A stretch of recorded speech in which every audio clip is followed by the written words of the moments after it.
বর্ষার আসল উদ্দেশ্য এবার ধরে ফেললো বুবলাই। অন্যদিকে ভোর আর নতুনের একসঙ্গে গান গাওয়া দেখেই কষ্ট পেল কমলিনী। হ্যাঁ বন্ধুরা, এমনটাই দেখা যাবে। তাই সম্পূর্ণ জানতে ভিডিওটিতে লাইক দেওয়া, চ্যানেলটি সাবস্ক্রাইব করে দেখতে থাকুন। গল্পের শুরুতে দেখা যাবে কমলিনী নতুনকে বলে প্রোগ্রাম শেষ করে ভোরকে সঙ্গে করে নিয়ে এসো, ডিনার করবে। তখন ভোর বলে না, আমার হবে না, আমার পেট ভরা। তখন কমলিনী বলে, দেখো এখনো তো অনেক দেরি আছে, তখন তো হালকা কিছু খেতে ইচ্ছে করতেও পারে, তাই না? আগে এসো, তারপরে না হয় দেখা যাবে। তখন ভোর এই কথাতে আর কিছুই বলে না। তখন কমলিনী বলে, ঠিক আছে, তাহলে আমি এখন যাচ্ছি।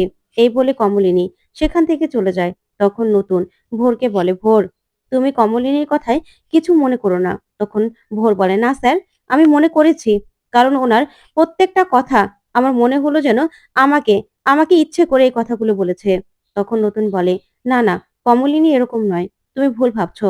তখন ভোর বলে, দেখুন স্যার, সবসময় যে ওনার কথাই রাইট হবে আর আমাদের কথাই ঠিক হবে না সেটা কিন্তু নয়। কংগ্রেচুলেট তো আপনি আমাকে করেছেন, আমি তো আমি তো আপনাকে করতে বলিনি। আচ্ছা, আমি নিচে যাচ্ছি, আপনি আসুন। এই বলে ভোর চলে গেলে নতুন মনে মনে বলে, কমলিনী যে মজা করে কথাগুলো বলেনি সেটা আমি বুঝতে পেরেছি, কিন্তু কমলিনী কেন এরকম করছে কিছু তো বুঝতে পারছি না। তারপরে দেখা যাবে নতুনদের ইনস্টিটিউটে অনুষ্ঠান শুরু হয়ে গেছে। সেখানে অনুষ্ঠানে এসেছে মিঠিল, বাবিল, বর্ষা, বুবলাই, তারপরে কিষানু, মিঠি সহ সবাই। কমলিনী, কুর্চি, অয়নদীপ। ওইদিকে কুর্চি ভীষণ খুশি। তারপরেই উপস্থাপক স্টেজে বলতে থাকে যে এখন এই অনুষ্ঠানের শুরুতেই একসঙ্গে গান গাইবে হলো স্বতন্ত্র বোস আর জাকসিনী সেনগুপ্ত। তারা একসঙ্গে কয়েকটা গান গাইবে আর তার সঙ্গে নাচ করবে আমাদের ইনস্টিটিউটের ছেলেমেয়েরা। তারপরে দেখা যাবে কুর্চিকে কমলিনী বলে, আচ্ছা দিদি ভাই, আমাদের এখানে আসা কি ঠিক হলো? কালকে মেয়েটার বিয়ে। তখন কুর্চি বলে, চিন্তা করো না বৌদি ভাই, এই যে এত সুন্দর অনুষ্ঠান, এটা কি মিস করা যায়? আর 2 ঘন্টারই তো ব্যাপার। আর কালকে কালকে তো ঠাকুরই রান্না করবে, আমাদের তো রান্না করার কোনো ব্যাপার নেই। আর পুজোর ব্যাপারটা সেটা হাতে হাতে করে নেব, তুমি চিন্তা করো না। এখানে না আসলে হতো? বলো তো কি সুন্দর অনুষ্ঠান। তখনই অয়নদীপ বলে, বৌদি, আজকে আপনি এত গম্ভীর কেন বলুন তো? তখন কুর্চি বলে, হ্যাঁ বৌদি ভাই, কি হয়েছে তোমার? তখন কমলিনী বলে, না না, কিছু হয়নি তো। তখন অয়নদীপ বলে, না, মনে হচ্ছে যে আপনার মন খারাপ। তখন কমলিনী বলে, না না, মন খারাপ কেন থাকবে, আমি ঠিক আছি, আমার কিছু হয়নি তো। তখন কুর্চি বলে, দিদি বৌদি ভাই, তুমি কি মিঠির জন্য মন খারাপ করছে, বলো তো? তখন কমলিনী বলে, মেয়েটাকে এত বছর ধরে এত বছর ধরে নিজের কাছে আগলে রেখেছি, এখন সে অন্যের ঘরে চলে যাবে, একটু তো খারাপ লাগবেই দিদি ভাই, তার জন্যই মনটা কেমন যেন করছে। তখন অয়নদীপ বলে, শুধুই কি তাই বৌদি? তখন এই কথা শুনে কমলিনী বলে, মানে? তখন অয়নদীপ বলে, না, আমার মনে হচ্ছে যে শুধু কিন্তু এই ব্যাপার নয়, আপনি অন্য কিছু নিয়ে মন খারাপ করছেন, তাই তো? তখন কমলিনী কিছুই বলে না। তখন অয়নদীপ বলে, আমি বলি কি বৌদি ভাই, বাইরের বাইরের লোকদেরকে বেশি ভিতরে ঢুকতে দেবেন না। তখন কুচি বলে, মানে তুমি কি বলতে চাইছো বলো তো? তুমি কেন বৌদির মনটা বিষিয়ে দিচ্ছ? তখন অয়নদীপ বলে, না না, আমি বিষিয়ে দেবো কেন? তখন কমলিনী বলে, অয়নদা, আপনাকে এ নিয়ে ভাবতে হবে না, আপনার নতুন দা ওরকম মানুষই না। আর তাছাড়া ইনস্টিটিউটের সবাই তো আসছে, বিয়ে বাড়ি বলে কথা, এখানে তাকে নিয়ে আমি কেন মন খারাপ করব?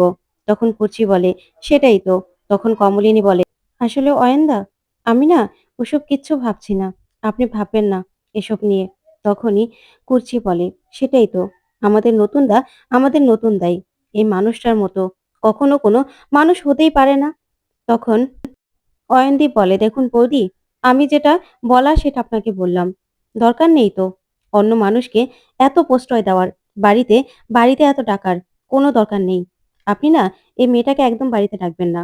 তখন কুর্চি বলে, তুমি কেন বৌদির মনে বিষ ঢুকাচ্ছ নতুনদার নামে? এসব কথা বলো না, এসব কথা বলে বৌদির মনটা আরো খারাপ করে দিও না, তুমি কেন এরকম বলছো? তখন কমলিনী বলে, আসলে অয়নদীপদা, মাঝে মাঝে আমার মনে হয় যে আমার জন্য মানুষটার জীবনটা সংসারে বাধা পড়ে গেল। আমি ভালো লেখাপড়া জানি না, আমার সঙ্গে আর কি কথাবার্তাই হয় বলুন তো সংসার ছাড়া? কিন্তু এই মানুষটা কত ভালো একটা জীবন পেতে পারতো, কত সুন্দর একজন জীবন সঙ্গীও পেতে পারতো, কিন্তু আমার জন্য তো কিছুই হলো না। তখন অয়নদীপদা বলে, কি যে বলেন না বৌদি, আপনি কি কম সুন্দর নাকি? আপনি খুব সুন্দর আর খুব ভালো একজন মানুষ। আপনার মতো এরকম সহজ সরল মানুষ পেতেও না ভাগ্য লাগে। আপনি আপনি একদম ফুলের মতো। তখন এই কথা শুনে কমলিনী অবাক হয়। তখন নয়নদীপ বলে, সেজন্যই তো বৌদি আপনাকে বলছি, সব দিকে একটু সাবধান হওয়া দরকার। ঠিক আছে? একটু না সাবধান হবেন। আমার সাবধান করা দরকার ছিল তাই সাবধান করছি। বিয়েবাড়ি ঠিক আছে, সবাই যাচ্ছে। সবাই যাক না, খাবে-দাবে চলে আসবে। কিন্তু বাইরের মানুষকে ঘরে ঢুকানোর কি দরকার? ওই ভোর বলে মেয়েটাকে কি দরকার? তখন কুর্চি বলে, "তোমার কি ওই মেয়েটার দিকে নজর পড়েছে নাকি বলো তো?" তখন অয়ন বলে, "কি যে বলো না? তোমারও না মাথা ঠিক নেই। আমার ছেলের বয়সী ওই মেয়ে। ওই মেয়ের প্রতি আমার কেন নজর পড়বে?" তখন তখন কমলিনী অবাক হয়ে তাকিয়ে থাকে। তারপরে অয়নদীপ বলে, আমি আপনাকে বলছি বৌদি, বাইরের বাইরের মানুষ না সংসার সংসার এক মুহূর্তে ভেঙে দিতে পারে। কারণ নতুন দা তো সহজ সরল একজন মানুষ। তাই আপনাকে আমি সাবধান করছি। ওই মেয়েটাকে না বেশি প্রশ্রয় দেবেন না। তখন কুর্চি বলে, "কি বলো তো? ওই মেয়েটা না বড্ড বাচাল। ওই মেয়েটার বাড়াবাড়ি আমাদেরও ভালো লাগে না। ওই যে ও নতুন দাকে জড়িয়ে ধরলো। এসব তো একদম কারোরই ভালো লাগেনি। তোমাকে বললাম না?" তখন অয়নদীপ বলে, "সেজন্যই তো বলছি বৌদিকে যে বৌদি এখনো সাবধান, সাবধান হন। মেয়েরা সবকিছু পারে। আর তাছাড়া ওই মেয়ে তো নতুন তার জন্য একদম পাগল। সেজন্য আপনাকে বলছি ওই মেয়েটাকে একদম প্রশ্রয় দিবেন না, বাড়িতেও না।" তখন কমলিনী বলে, "আসলে অয়নদীপ দা যাই বলুন না কেন, আপনার নতুন দা বাড়িতে এসে এই যে যেখানে যাই করুক না কেন, বাড়িতে এসে আমার সঙ্গে যে খেতে, খেতে গল্পটা করে, এটাই নাকি তার জীবনের অক্সিজেন। সে তো বলে।" তখন অয়নদীপ বলে, "আমি তো জানি নতুনদা ওরকম মানুষ নয়। কিন্তু সবাই যে নতুনদার মতো হবে তা কিন্তু নয়। তাই আগে থাকতেই আপনাকে আমি সাবধান করছি। দুনিয়াটা না অত সহজও নয়।" তখন কুর্চি বলে, "শোনো, তুমি না এবার একটু বেশি বাড়াবাড়ি করছো। থাক না, আমাদের নতুনদার মতো মানুষই হয় না। আর নতুনদার এরকম অনেক ফ্যান ছিল, যাদেরকে কি করে সামলাতে হবে নতুনদা ভালো করে জানে।" তখন কমলিনী বলে, "হ্যাঁ, তাই তো। এই মানুষটা এত বছর ধরে আমার জন্য বিয়ে করেনি। তারপরেই শেষ বয়সে এসে আমাদের বিয়েটা হয়েছে। তাই আমি জানি তো এই মানুষটা আমাকে ছাড়া না আর কিচ্ছু চোখে দেখতে পায় না। এই মানুষটা আমাকে বড্ড ভালোবাসে অয়নদীপ দা। আপনি এগুলো নিয়ে একদম ভাববেন না।" তখন অয়নদীপ তাকিয়ে থাকে। আর কমলিনী বলে, "হ্যাঁ, এই মানুষটা আমাকে বলে তো যে আমি ছাড়া তার জীবনে আর কোনো অস্তিত্ব নেই।" তখন অয়নদীপ বলে, "আমিও তো জানি। তারপরেও কখনো, কখনো অবাঞ্ছিত ঝড় চলে আসে। সেটাকে আগে থাকতে সামলাতে হয় বৌদি। সেজন্য আপনাকে সাবধান করলাম।" তারপরে দেখা যাবে নতুন আর ভোর স্টেজে চলে আসে। তারপরেই দেখা যাবে নতুনকে দেখে খুশি হয়ে যায় মিঠিল আর বলে, "এই হলুদ পাঞ্জাবিতে নতুন কাকুকে কি হ্যান্ডসাম লাগছে, তাই না?" তখন বর্ষা বলে, "ভোরকেও দারুণ লাগছে।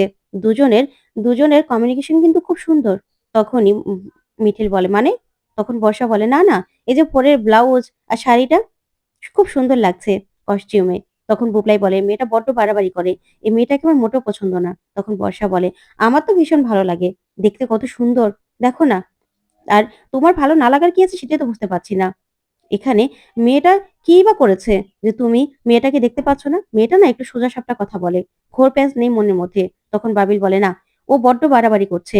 সেদিন এমনভাবে নতুন কাকুকে জড়িয়ে ধরা ওর একদম উচিত হয়নি। এমন একটা ভাব করলো যেন নতুন কাকুর গায়েই আগুনটা লাগতে পারত। কেন? আগুন লাগলে কি আর কারো গায়ে লাগতো না?" তখন মিঠিল বলে, "আমারও না তাই মনে হয়েছে যে ওর এরকম ভাব হয়েছে যে নতুন কাকুর গায়ে আগুনটা লাগতো। ওর এসব বাড়াবাড়ি না একদম পছন্দ করি না আমি। মেয়েটাকে ভালো লাগে না।" তখন বর্ষা বলে, "আমার তো এই মেয়েটাকে ভীষণ ভালো লাগে।" তখন বুবলাই বলে ওঠে, "আচ্ছা বর্ষা, আমি না একটা জিনিস খেয়াল করেছি। আমার যাদেরকে পছন্দ না, বিশেষ করে আমাদের যাদেরকে পছন্দ না, তোমার না তাদেরকে ভীষণ পছন্দ। কেন সেটাই বুঝতে পারি না।" তখনই বর্ষা বলে, "তুমি কি যে বলো না? মেয়েটাকে অপছন্দ করার কিছু আছে নাকি?" তখনই মিঠিল বলে ওঠে, "হ্যাঁ, পছন্দ তো হবেই। দেখছি তো তুমি কেমন আগ বাড়িয়ে কথা বলছো।" তখনই ডাবলু বলে, "কি হয়েছে গো?" তখন বর্ষা বলে, "এতদিনে অনেক কিছু ঘটে গেছে। তুমি তো আর আসোনি। তুমি তো অফিসেই ছিলে।" তখন ডাবলু বলে, "হ্যাঁ, অফিস থেকে না ছুটি নেইনি। কারণ যাকে তাকে অফিস থেকে সরিয়ে দিচ্ছে। সেই ভয়ে ছুটিটাই নিতে পারলাম না। কি করব?" তখন বর্ষা আর মিঠিল বলে, "ঠিক আছে, গান শোনো।" ওইদিকে নতুন আর ভোর একসঙ্গে গলা মিলিয়ে গান গাইতে থাকে। যা দেখে কমলিনীর ভীষণ কষ্ট হয়। কমলিনী তাকিয়ে থাকে। তখন অয়নদীপও দেখতে থাকে। ওইদিকে ভোর নতুনের দিকে তাকিয়ে গান গায়। আর নতুনও গান গাইতে থাকে। তখন কমলিনী শুধুমাত্র ভোরের দিকে তাকিয়ে থাকে যে ভোর নতুনকে দেখে কেমন করছে। ওইদিকে কুর্চি কমলিনীকে বলে, "নতুন দা ভীষণ ভালো গান গাইছে। আর মেয়েটাও ভালো গান গায়। বৌদি, এখানে না আসলে তো আমরা সবটা মিস করে যেতাম। বলো না, ঠিক না?" তখন কমলিনী কিছুই বলে না। তখন কুর্চি বলে, "কি হলো বৌদি? তুমি এরকম থম মেরে বসে আছো কেন? বৌদি ভাই, কি হয়েছে তোমার? তোমার কি মন খারাপ? তোমার কি ভালো লাগছে না?" তখন কমলিনী বলে, ওরকম কিছুই না দিদিভাই, এমনিতেই। ওইদিকে নতুন আর ভোরের একটা গান গাওয়া শেষ হয়েছে। তখন তো সবাই হাতে তালি দেয়। তারপর ওরা আরেকটা গান শুরু করে। ওইদিকে কমলিনীকে অয়নদীপ ভোরের দিকে তাকিয়ে ভোরের এক্সপ্রেশন দেখতে থাকে। আর তখনই কমলিনীকে বলে, "বৌদি, আপনাকে আমি বলছি, এই মেয়েকে নতুনদার থেকে দূরে রাখবেন। এই মেয়েকে কিছুতেই আপনি নতুনদার কাছাকাছি যেতে দেবেন না।" তখন কুর্চি এই কথা শুনে অবাক হয়ে যায়। তখন কমলিনী বলে, "কি যে বলো না অয়নদীপদা, এই মেয়ে আমাদের মেয়ের বয়সী। এই মেয়ের সঙ্গে কি আমার কোনো কম্পেয়ার চলে?" তখন অয়নদীপ বলে, "বৌদি, অনেক সময় কম্পেয়ার করতে হয় না। কিন্তু কিন্তু এরকম মেয়েরা কিন্তু খুব ডেঞ্জারাস হয়।" তখন কমলিনী বলে, "না, না, এই মেয়ে এই মেয়েকে আপনাদের নতুনদা ঠিক সামলে নেবে। এই মেয়ে না একটু অন্যরকম। আর কি, আর কিছুই না।" তখন কুর্চি তাকিয়ে থাকে অয়নদীপের দিকে আর বলে, "তুমি কেন এইসব কথাগুলো বলছো বলো তো?" তখন অয়নদীপ বলে, "এই মেয়েকে দেখে কিন্তু আমার সুবিধার মনে হচ্ছে না বৌদি। এই মেয়েটার জন্য আপনার জীবনে ঝড় আসতে পারে। এই মেয়েটা যেভাবে নতুনটার দিকে তাকায়, এরকম ভাবে তাকালে একটা পুরুষ কতক্ষণ নিজেকে ঠিক রাখতে পারবে বলুন তো?" তখন কুর্চি বলে, "তুমি এবার একটু থামো না। বৌদির মনটা আর খারাপ করে দিও না। বৌদি ভাইয়ের মনের মধ্যে এগুলো দিয়ে আর বিষ ঢেলো না। কেন বৌদি ভাইয়ের মাথার মধ্যে এগুলো ঢুকাচ্ছ?" তখন অয়নদীপ বলে, "শোনো কুর্চি, তুমি না দুনিয়াটা কতটুকু দেখেছো জানি না। কিন্তু আমি দেখেছি। আমি তো একজন পুরুষ মানুষ। আমি জানি নতুনদা এমনিতে খুব ভালো মানুষ। কিন্তু এই মেয়ে কিন্তু খুব ডেঞ্জারাস। এই মেয়ে কিন্তু ছেলেদের ছেলেদের দুর্বল করে দিতে পারে। সেটা আমি এই মেয়েটাকে দেখেই বুঝতে পেরেছি। তাই আমি বলছি, এই মেয়েটা নতুনদার প্রতি খুব দুর্বল। আর মেয়েটা নিজেও নতুনদাকে দুর্বল করে দেবে। আমি সেটা ঠিক দেখতে পাচ্ছি বৌদি। সেজন্যই আপনাকে আমি বারণ করছি। এই মেয়েটাকে না কিছুতেই বাড়িতে ঢুকতে দেবেন না। বাড়ির ভিতরে দরকার নেই। ইনস্টিটিউটে যা আছে, আছে। কিন্তু বাড়ির ভিতরে ঢোকার কোনো দরকার নেই।" ওইদিকে ভোর আর নতুন একসঙ্গে গান গাইতে থাকে। তারপরেই তা দেখে কমলিনী খুব কষ্ট পায়। তারপরে কুচি বলে, "তুমি কিন্তু বড্ড বাড়াবাড়ি করছো। বৌদি ভাইকে কেন এসব কথাগুলো বলছো আমি বুঝতে পারছি না। এসব কথার কোনো মানে হয় না।" ওই ভোর বলে মেয়েটা, "কতটুকু বা বয়স? এই মেয়েটা কিই বা করবে?" তখন অয়নদীপ বলে, "তুমি চুপ করো তো। এই মেয়েটার করার অনেক ক্ষমতা আছে। অনেক কিছু করতে পারে মেয়েটা। তুমি কতটুকু জানো?" তখন কুচি বলে, "তুমি, তুমিই সব জানো, তাই না?" তখন অয়নদীপ বলে, "হ্যাঁ, জানি তো। কারণ এইজন্যই তো বিয়ের পরে ২০ টা বছর তোমার সঙ্গে আমার সম্পর্ক ছিল না। এটাই একটা সন্দেহ মানুষের। কিন্তু, কিন্তু এটা তো সত্যি। এই মেয়েটা, এই মেয়েটা নতুনদার প্রতি খুব দুর্বল। আর এই মেয়েটা কিন্তু একটু অন্যরকম। চাইবে নতুনদার বৌদির সম্পর্কটা ভেঙে দিতে।" তখন কমলিনী বলে, "ওরা তো একসঙ্গে বিদেশও যাচ্ছে। ওখানে একটা সেমিনার আছে। সেখানে একজন জুনিয়রকে নিতে পারবে। তাই ওরা একসঙ্গে বিদেশ যাবে।" তখন নয়নদীপ বলে, "কি বলছেন বৌদি? একসঙ্গে বিদেশ যাবে মানে?" "না, না, না। আপনি এই যাওয়াটা যে করেই হোক আটকাবেন। ওদেরকে একসঙ্গে যেতে দেওয়া যাবে না।" তখন কমলিনী বলে, "কি যে বলেন না অয়নদীপদা? আমি কি করে আটকাবো? আমি কি আটকাতে পারবো?" তখন অয়নদীপ বলে, "বৌদি এই ভুলটা কোনোদিনও করবেন না। এই মেয়ে মোটেও সুবিধার নয়। আমার আমার মন বলছে এই মেয়েটার জন্য খুব শিগগিরই আপনার জীবনে একটা বড় ঝড় আসতে চলেছে। এই মেয়ে কিন্তু ঝড় নিয়ে আসবে আপনার জীবনে। তখন কিন্তু আপনাদের সম্পর্কটা দোলাচলের মধ্যে চলে যাবে। তাই আপনাকে আমি বলছি, কোনো দরকার নেই। নতুনদা হয়তোবা এই মেয়েটাকে নিজের মেয়ের মতোই দেখে, কিন্তু এই মেয়েটা কিন্তু দেখে না। আমি আপনাকে বলছি।" তখন কমলিনী বলে, "অয়নদীপদা, আমি কি করে বারণ করব বলুন তো? ইনস্টিটিউটের ব্যাপার। সেখানে সেমিনার আছে। এই মেয়েটাকে নিয়ে যাবে। ও জুনিয়র হিসেবে যাবে। আমি কি করে বারণ করব? আর তাছাড়া আমি ওর চোখে এতটা নিচে নামতে পারব না যে আমি যাওয়া বন্ধ করে দেব। না, না, আমি এতটা ছোট কিছুতেই হতে পারব না। কিছুতেই না। তাই আমি কিচ্ছু বলতে পারব না অয়নদীপদা।" তখন অয়ন বলে, "আমার যেটা বলার বলে দিয়েছি বৌদি। এখন বাকিটা আপনার ইচ্ছে।" তো বন্ধুরা কেমন লাগলো আজকের আপডেট? কমেন্ট করে জানাও।